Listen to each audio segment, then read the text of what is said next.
So the first step you need to do is you need to remove the gear selector. So you remove that by simply just pulling down on the collar like this. Once it's down, there's going to be a small metal pin.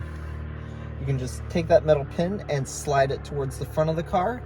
Do not lose this pin because this is what holds your gear selector in. Next, the gear selector will just literally slide right off.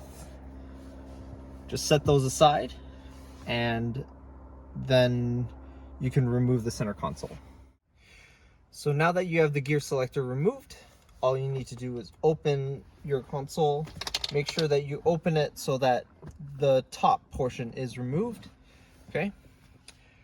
And the next thing you're going to do is you're going to literally just put your hands inside the cup holder and pull straight up.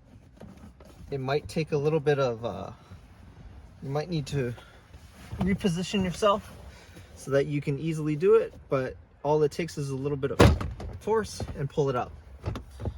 Hold up your center console. There's going to be two wires you have to disconnect to remove it. The first one is going to be right behind the cup holders here.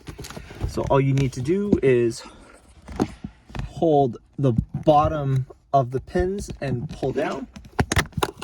So that disconnects. The second one is only going to be if you have a wireless phone charger in your car, like I do. So what you need to do is you need to tilt the console up and out to expose the wire. And the wire is going to be right at the bottom end of the wireless charging module, and it's going to be a black pin. It's going to be a little bit difficult.